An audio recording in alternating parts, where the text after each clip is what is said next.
My name is Delphine. I'm 24, and I discovered at 2 in the morning that my parents had been systematically destroying my self-worth for decades.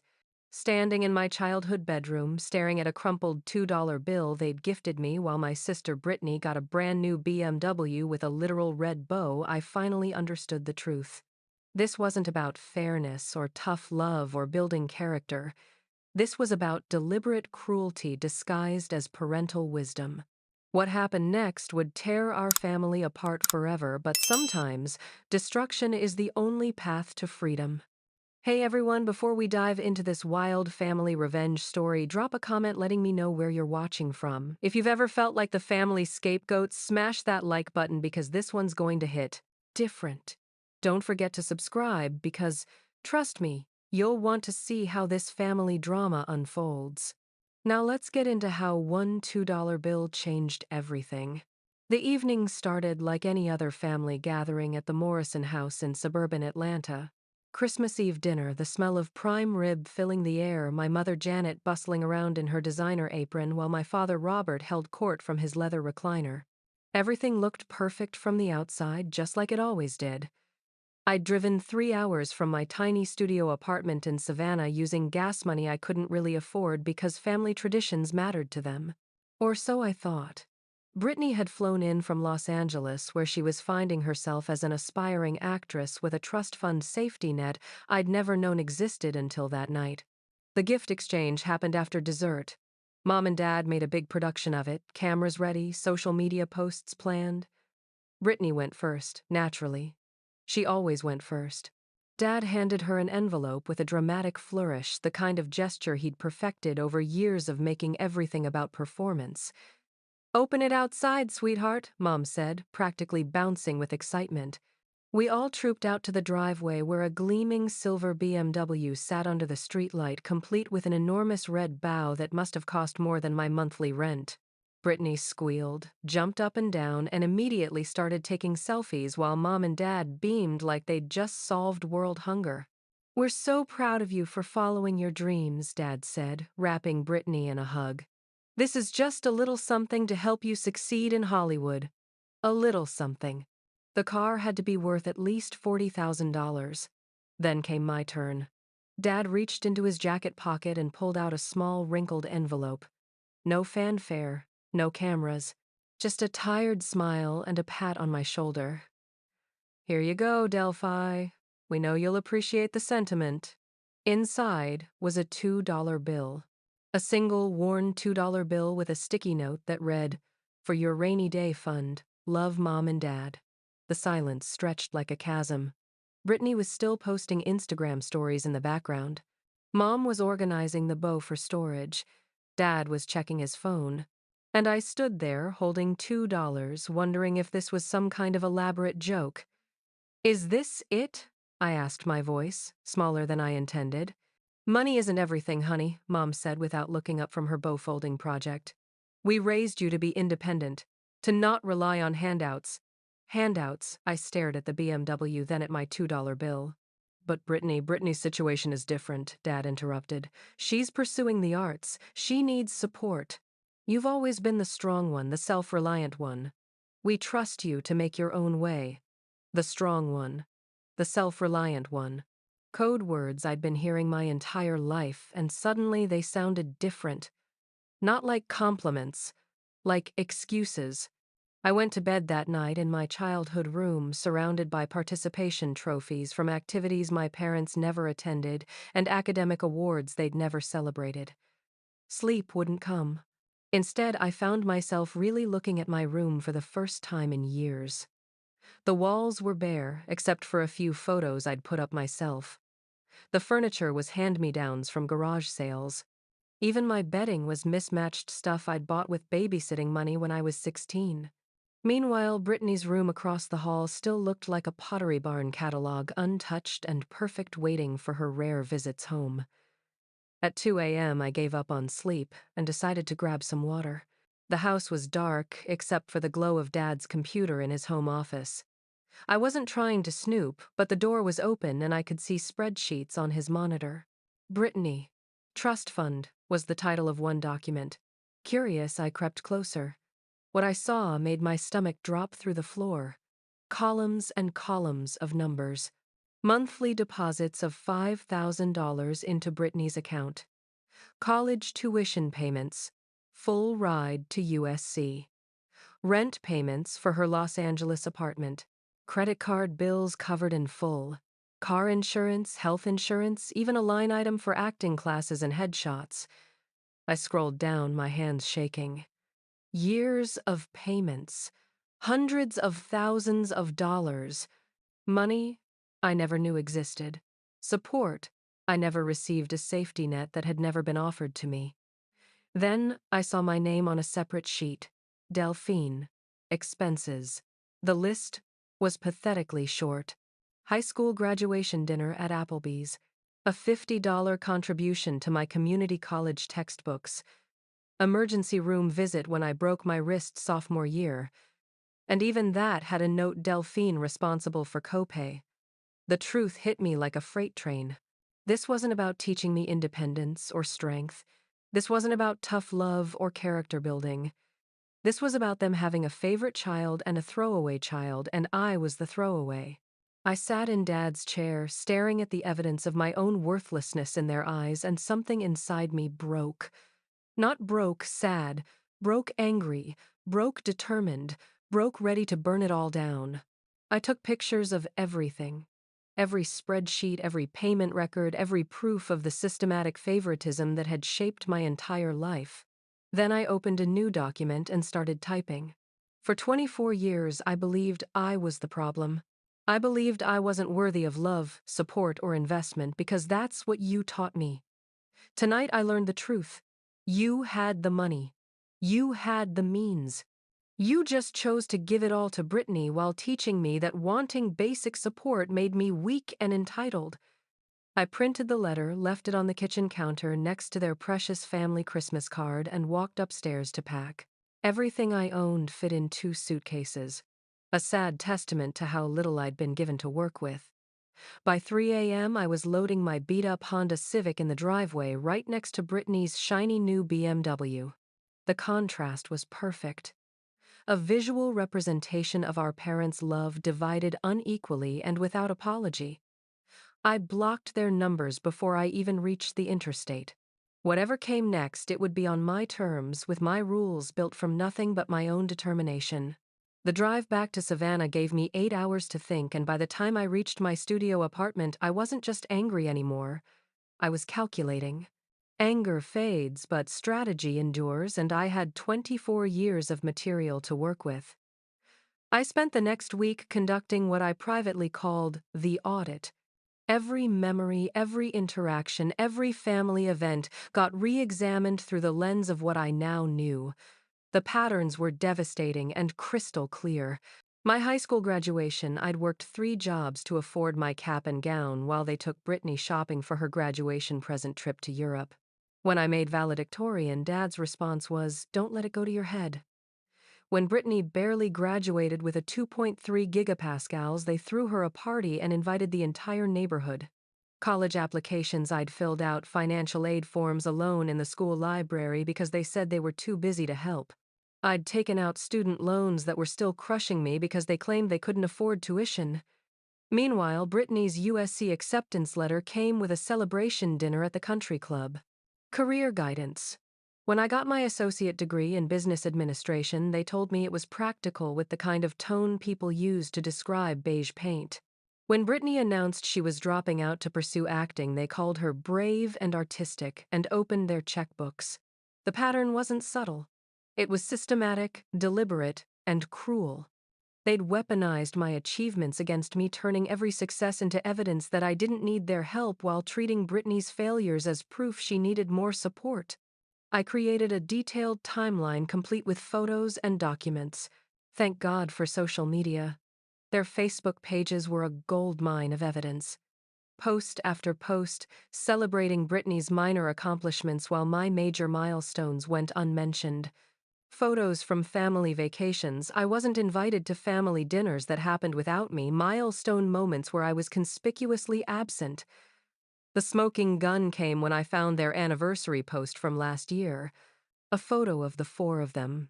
Mom, Dad, Brittany, and Brittany's boyfriend Marcus, at some fancy resort in the Bahamas. The caption read, "So grateful for our perfect little family. These are the moments that matter most." I wasn't even in their definition of family. I was the employee they'd forgotten to fire.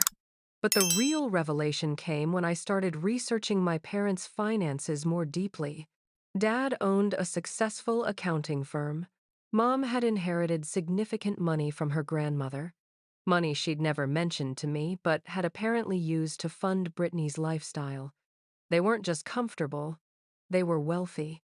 Wealthy enough to support both daughters without breaking a sweat. They chose not to support me. Every struggle I'd faced, every night I'd gone hungry to save money, every opportunity I'd missed because I couldn't afford it, all of it was unnecessary. All of it was a choice they'd made to prioritize their favorite child. I started documenting everything in a private blog, partially for my own sanity and partially because I had a growing suspicion this story needed to be told. The therapeutic value was immediate. Each post helped me process another layer of manipulation, another instance where they'd gaslit me into believing their neglect was somehow for my own good. The blog posts became more strategic as I worked through my anger. This wasn't just about venting anymore. This was about justice. They'd spent decades crafting a narrative about their parenting philosophy, their values, their commitment to raising independent children. I was going to deconstruct that narrative piece by piece with receipts. I reached out to extended family members I'd lost touch with over the years. Aunt Marie, Dad's sister who lived in Portland, Cousin Jake who worked in tech and had always seemed to see through the family dynamics, my maternal grandmother's best friend Eleanor who'd known Mom since childhood. The conversations were illuminating. Aunt Marie admitted she'd always wondered why I never seemed to attend family events anymore. Cousin Jake revealed that other relatives had noticed the disparity in treatment but assumed there was some explanation they weren't aware of. Eleanor dropped the biggest bomb. She told me that Mom had inherited over $200,000 from her grandmother specifically, to be divided equally between her future grandchildren. "I always assumed both you girls had college funds," Eleanor said during our phone call. "Your mother talked about wanting to give you both the best start in life." Every conversation confirmed what I already suspected. They'd hidden their favoritism from the extended family, presenting themselves as loving, fair parents, while systematically destroying one daughter's self-worth. I started planning. This wasn't going to be a simple family confrontation or an angry phone call they could dismiss. This was going to be a complete exposure of who they really were, delivered in a way that would force them to face the consequences of their choices. The plan had 3 phases. Phase 1, documentation and preparation. Phase 2, exposure and confrontation. Phase 3, consequence management and boundary enforcement. I was currently in Phase 1, and it was going better than I'd hoped. Every day brought new evidence, new patterns, new proof of their systematic cruelty. I found old emails where they'd lied to me about family events. I discovered social media posts celebrating achievements of Brittany's that they'd never even asked me about. I compiled a list of financial support they'd provided her while refusing to help me with basic necessities. By the end of January, I had a comprehensive dossier that painted a devastating picture of their parenting. But I also had something else: clarity. For the first time in my life, I understood that the problem wasn't me. The problem was them. I wasn't unlovable or unworthy or inherently flawed. I was just the daughter they'd chosen not to love. That realization was both heartbreaking and liberating. Heartbreaking because it confirmed my worst fears about my place in their hearts. Liberating because it meant I could stop trying to earn something that was never going to be offered. The $2 bill was still sitting on my desk, a pathetic symbol of their contempt. But now it felt different. Now it felt like evidence. Now it felt like ammunition. Phase 2 was about to begin. February brought my first real ally, in the form of Marcus, Brittany's boyfriend of 3 years. I hadn't expected this alliance. He'd always seemed like just another person benefiting from my parents' generosity, joining their European vacations and family dinners that I was somehow never invited to. But Marcus surprised me. It started with a random text. "Hey Delphine, can we talk? Something's been bothering me about Christmas." We met at a coffee shop in downtown Atlanta, halfway between his apartment and my parents' house. Marcus looked uncomfortable from the moment he sat down, fidgeting with his coffee cup and avoiding eye contact. "I need to ask you something," he said finally. "What did your parents give you for Christmas? Because Brittany said it was something small, but she wouldn't tell me what, and it's been eating at me." I showed him the photo I'd taken of the $2 bill. His reaction was immediate and visceral. He actually pushed back from the table like the image had physically struck him. "Jesus Christ, Delphine. I thought maybe it was like a savings bond or something symbolic. But this," he stared at the photo, then at me. "Do you know how much they spent on Brittany's car? She told me it was $43,000. 43,000. And they gave you $2. Welcome to my entire life," I said. Marcus shook his head slowly. "I've been dating Brittany for 3 years. I've been to dozens of family events. I've never once heard them mention your achievements, your job, anything positive about your life. When Brittany talks about you, it's always in this weird, dismissive way, like you're some distant relative they barely know." That hurt more than I expected.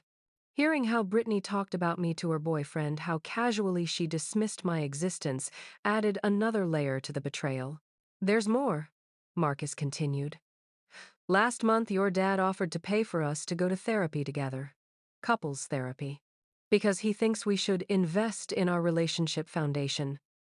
They've offered to pay for our wedding when the time comes. They want to buy us a house as a wedding gift." I felt something crack inside my chest. They were planning to give my sister a house. A house. While I was struggling to make rent on a studio apartment.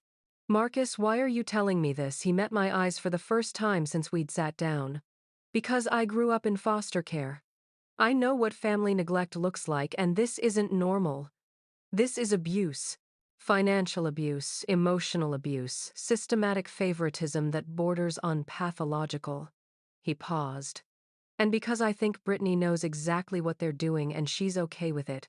That last part hit like a punch to the gut.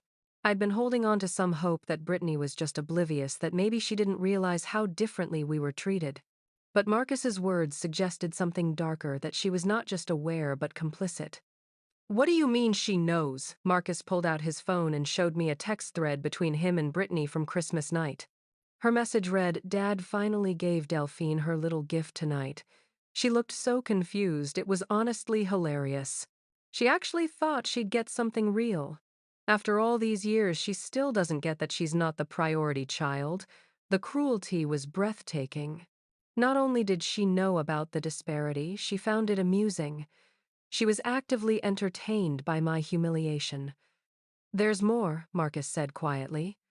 "She's been telling people stories about you for years. Made up stories about how you're jealous of her success, how you've always been bitter and resentful. She's been poisoning your reputation with extended family, mutual friends, anyone who'll listen." I thought about recent family gatherings where cousins seemed distant, where conversations stopped when I approached, where people treated me like I was somehow toxic or problematic. I'd assumed it was in my head, my own insecurity projecting rejection where none existed.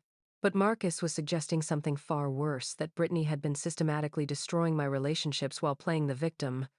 "Why are you telling me this? You're dating her." Marcus was quiet for a long moment. "Because I love her, but I don't like who she is when it comes to you. And because what your family is doing is wrong and someone should say so."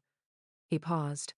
"Also, honestly, watching how they treat you has made me question what kind of family I'm trying to join. If they can be this cruel to their own daughter, what happens when I'm no longer useful to them?" That was the moment I realized Marcus wasn't just an ally. He was a potential witness. Someone inside their circle who could confirm everything I was documenting. Someone who could corroborate the patterns of favoritism and cruelty that I was preparing to expose. Over the next few weeks, Marcus became my source for inside information. He started paying attention to family conversations, taking mental notes of how they talked about me when I wasn't around. What he reported back was devastating. They called me the difficult one and ungrateful. They complained that I was always trying to make everything about herself. Ironic, considering I'd been systematically excluded from family events. They worried that my jealousy of Brittany was becoming a problem that might need to be addressed. Most damning of all, Marcus overheard a conversation between my parents about their will. Brittany was set to inherit everything. The house, the business, the investment accounts, everything. I wasn't even mentioned. As far as their estate planning was concerned, I didn't exist. They're already planning her inheritance like you're dead, Marcus told me during one of our clandestine coffee meetings. Your dad keeps talking about how Brittany will carry on the family legacy and how important it is to concentrate resources where they'll do the most good. The phrase, concentrate resources where they'll do the most good, became my breaking point. It was corporate speak for what they'd been doing my entire life, treating their children like investments and deciding I wasn't worth funding. But Marcus also brought me something unexpected: validation from an outside perspective. He helped me understand that my perceptions weren't wrong, my hurt wasn't unjustified, and my anger wasn't irrational. For the first time in my life, someone who knew my family was confirming what I'd always suspected but never been able to prove. You should document everything, he told me. Not just for yourself, but because people need to know who they really are behind the perfect family facade. I was already documenting, but Marcus's encouragement pushed me to be more systematic, more thorough. I started recording phone calls with family members. I saved every text message, every email, every social media interaction. I created a detailed financial analysis showing the disparity in support between Brittany and me. Most importantly, I started reaching out to other family members with specific questions, using Marcus's information to guide my inquiries. The picture that emerged was of a family system built on deception, where my parents had crafted different narratives for different audiences while systematically destroying their less favored daughter. As February turned to March, I realized I had everything I needed for phase 2 of my plan. The evidence was overwhelming, the patterns were undeniable, and I had an inside source who could corroborate everything. It was time to start making them face the consequences of their choices. But first, I needed to find the perfect stage for their reckoning. The perfect opportunity came in March when Mom announced Brittany's engagement party. Marcus had proposed, with a ring my parents had secretly helped him buy, of course. And they were planning what Mom called an intimate celebration for 60 of their closest friends and family. I wasn't invited to help plan. I wasn't asked for input on the venue, the menu, or the guest list. But 3 weeks before the party, Mom called with her characteristic fake sweetness. "Delphine, honey, we're having a little celebration for Brittany's engagement. March 23rd at the country club. We know money's tight for you, so don't worry about a gift. Just bring yourself." The condescension was staggering. She was treating my attendance like charity while planning an event that probably cost more than I made in 6 months. "I'll be there," I said. And I would be, but not in the way they expected. I spent 2 weeks crafting what I privately called the presentation. It was a comprehensive multimedia exposé of their favoritism, complete with financial documentation, social media evidence, and a detailed timeline of discriminatory treatment. But the centerpiece was a side-by-side comparison: investment in Brittany versus investment in Delphine. The numbers were staggering. Over 24 years, they'd spent approximately $473,000 on Brittany. College living expenses, vacations, gifts, the car, and countless other investments. They'd spent roughly $800 on me, and most of that was mandatory expenses like emergency medical care. Marcus had helped me verify the financial details, accessing information through casual conversations with my parents about future planning for his and Brittany's life together. He'd also agreed to be my ally during the presentation, though he didn't know exactly what I had planned. The day of the engagement party, I arrived early and set up my laptop in the country club's audio-visual room. The venue coordinator, who knew me from my event planning work with other clients, helped me connect to their projection system. I told her I was giving a special presentation about the happy couple's journey together. which was technically true.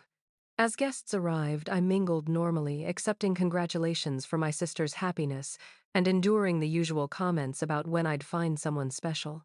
Extended family members I hadn't seen in years asked about my job, my apartment, my life, and I gave cheerful, brief answers while mentally preparing for what was about to happen.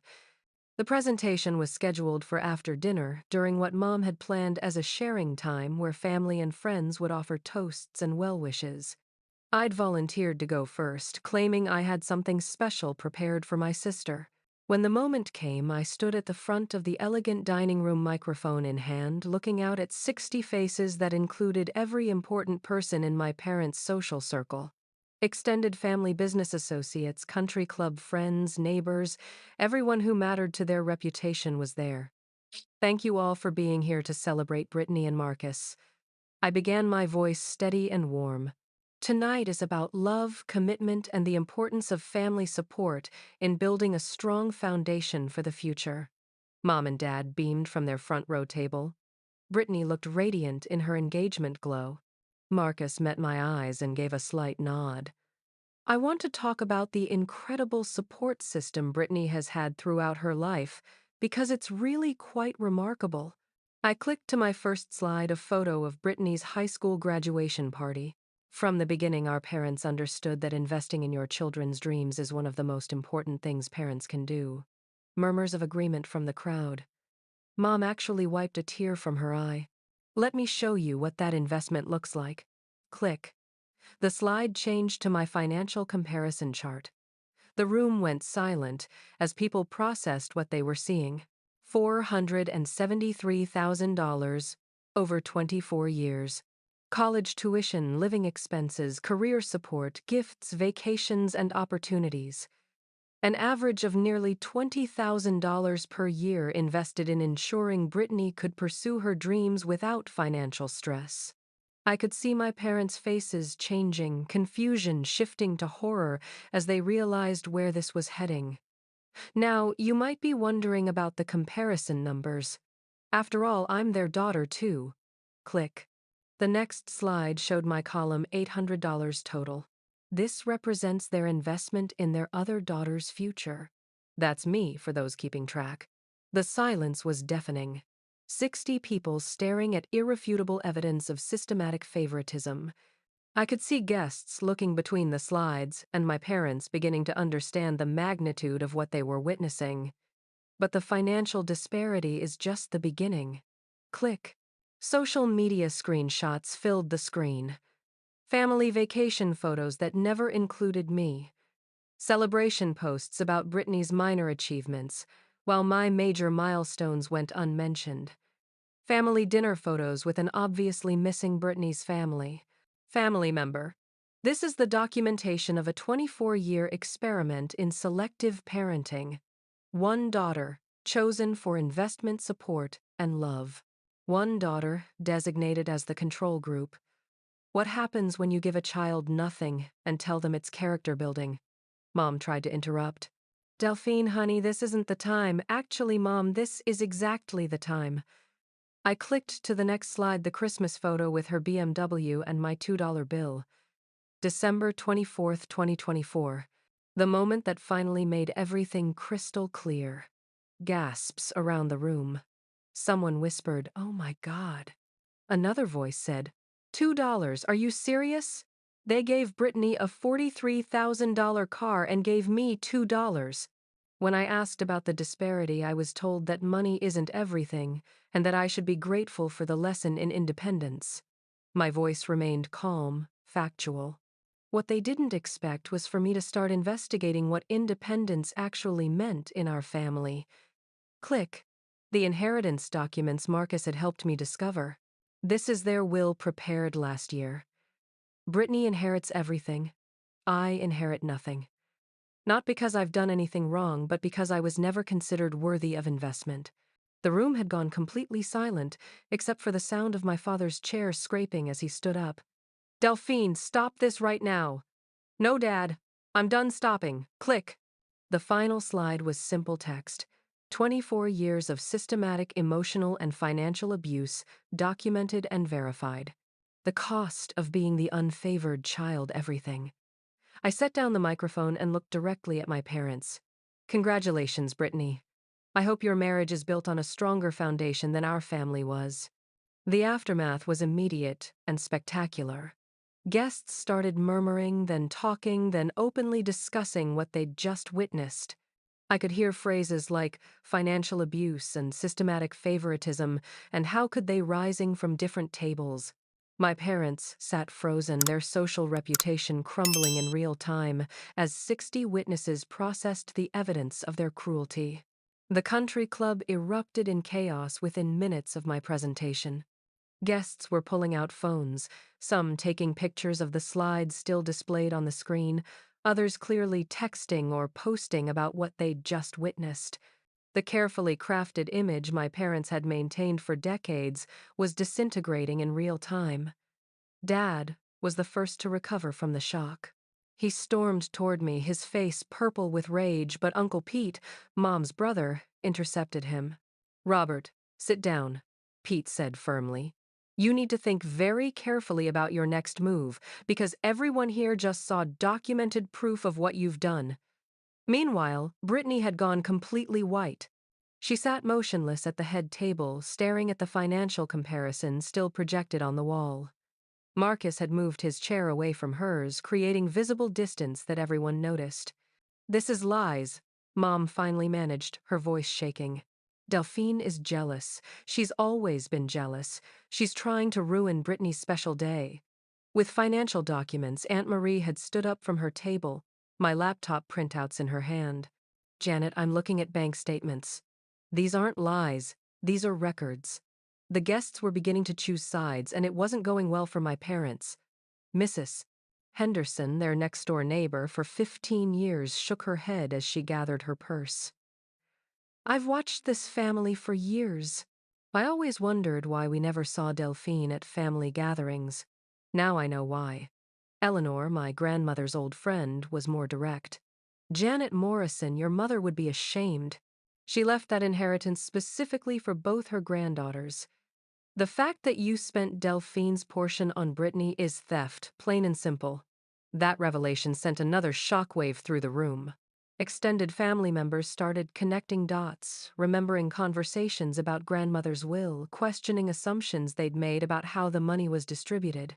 The social media response was swift and brutal. Several guests had live tweeted key moments from the presentation.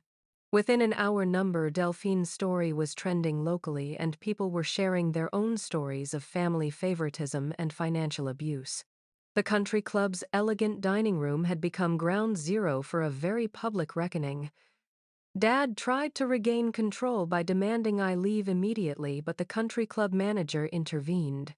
Apparently, several guests had approached him, expressing concern about what they'd witnessed, and the club's policy was clear: they wouldn't remove someone who was exposing family abuse. Brittany finally found her voice, but instead of apologizing or expressing shock, she went straight to victimhood. "You've ruined my engagement party," she said, her voice rising to a wail. "This was supposed to be about me and Marcus, and you've made it all about yourself, just like you always do." The irony was staggering. She was accusing me of making everything about myself at a party, celebrating her engagement funded by parents who had systematically excluded me from family life after I'd just presented evidence of 24 years of favoritism in her direction. But Marcus had reached his limit. He stood up, pulled off his jacket, and addressed the room. "For the record, I've been watching this family dynamic for 3 years. Everything Delphine just presented is accurate. I've seen the bank statements. I've heard the conversations. I've watched them plan Brittany's entire life while pretending Delphine doesn't exist." He turned to Brittany. "And you've known. You've not just known. You've participated. You've made jokes about your sister's struggles. You've enjoyed being the favorite while watching your parents destroy her self-worth." The engagement party was officially over. Guests began filing out, but many stopped to speak with me first. Cousin Jake hugged me and said, "I'm sorry we never spoke up. We thought there had to be some explanation." Aunt Marie promised to call me the next day to discuss family business that needs addressing. Most surprisingly, three other family members approached me with their own stories of being marginalized or excluded by my parents over the years. Apparently, the favoritism wasn't limited to their children. They'd been systematically cutting people out of their lives who didn't fit their image or serve their purposes. As the room emptied, my parents sat at their table in stunned silence, surrounded by the wreckage of their social reputation. The country club staff began cleaning up around them, removing decorations from what had become a public exposure instead of a celebration. Brittany made one last attempt at manipulation, approaching me with tears streaming down her face. "How could you do this to me? On my engagement night, I thought you loved me. I did love you," I replied calmly. "For 24 years, I loved you, despite watching you get everything I was denied. But love isn't supposed to be one-sided, Brittany.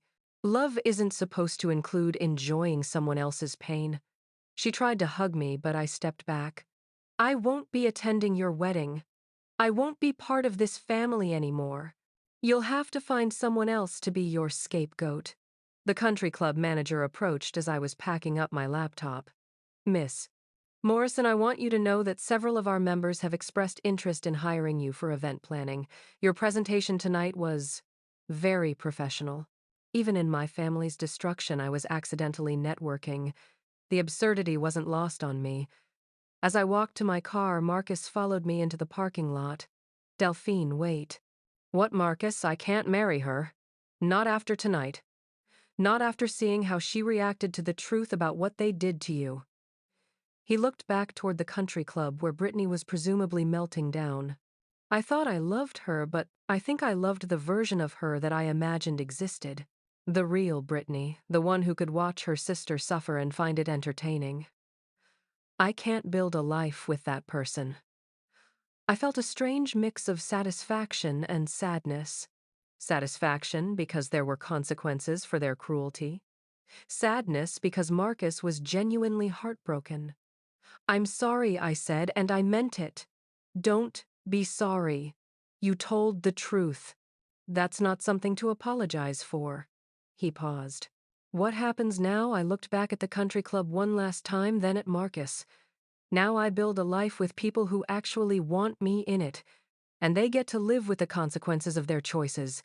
3 months later, I was sitting in my new apartment in Asheville, North Carolina, surrounded by furniture I'd actually chosen and artwork that reflected my taste when Eleanor called with the news that would close this chapter forever. "Your parents are getting divorced," she said without preamble. The fallout from the engagement party destroyed their social circle, and apparently they're blaming each other for the public humiliation. The irony was perfect. They'd spent so much energy maintaining their image as perfect parents that when that image crumbled, they had nothing left to hold them together.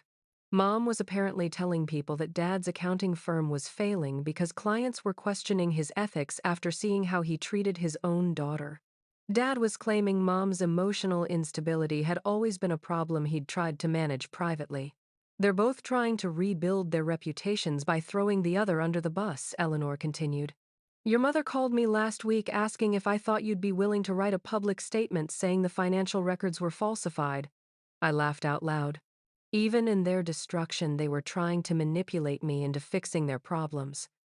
The aftermath of that March evening had been swift and decisive. Brittany's engagement had ended within a week when Marcus broke up with her, publicly posting a detailed explanation on social media about why he couldn't marry into a family that practiced systematic emotional abuse. The post went viral, adding another layer to my parents' public humiliation.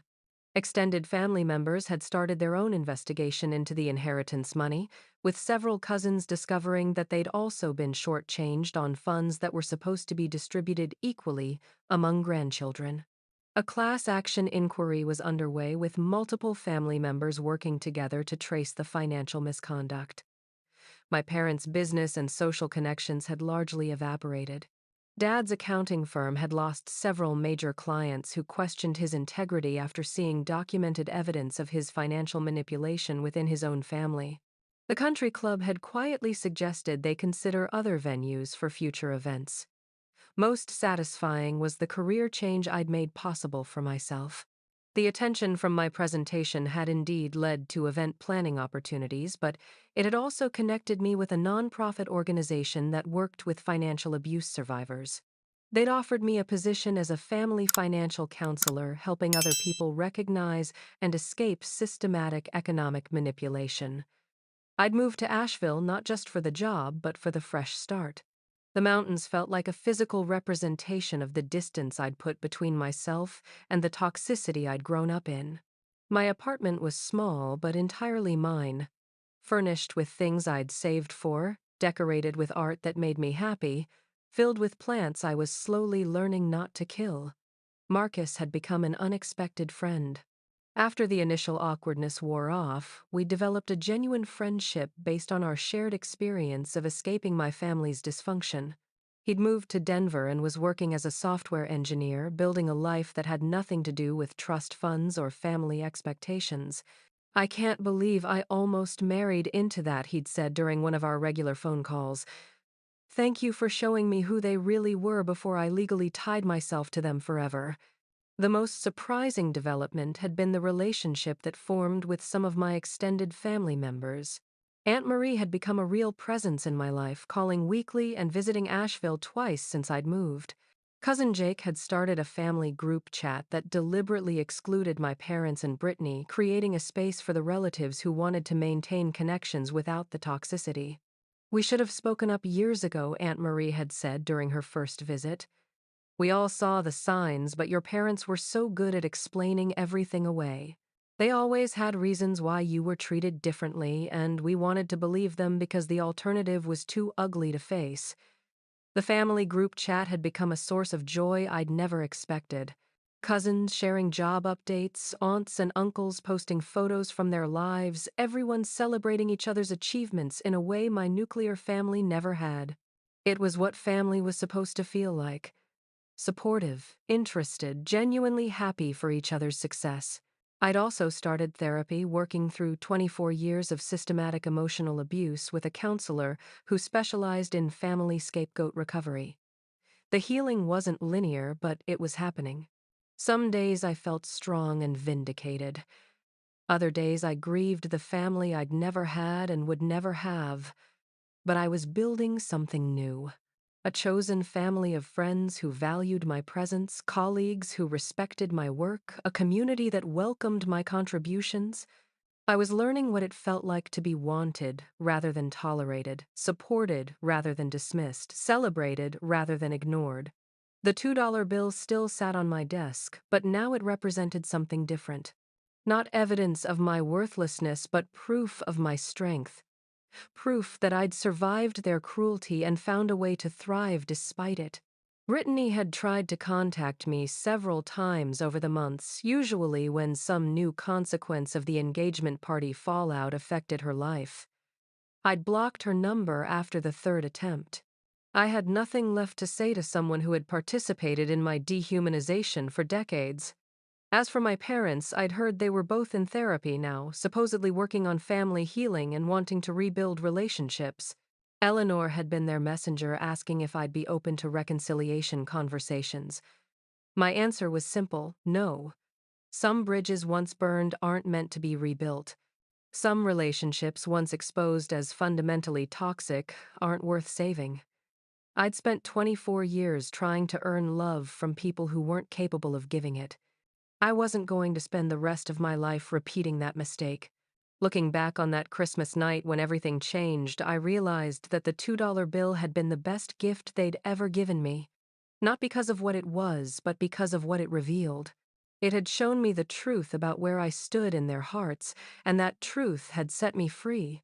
Have you ever had to cut ties with family members who consistently chose favorites and left you feeling worthless? I'd love to hear your stories about finding justice when family fails you. Drop your experiences in the comments below. If this story resonated with your own journey of escaping family toxicity, smash that like button and subscribe for more real stories about standing up for yourself when nobody else will. Share this video with anyone who needs to hear that they deserve better than being someone's backup plan, even in their own family. Thank you for listening to my story and supporting others who've walked similar paths. Remember, sometimes the family you choose treats you better than the family you're born into, and that's perfectly okay. Here's to building the life you actually deserve, surrounded by people who celebrate your existence instead of merely tolerating it.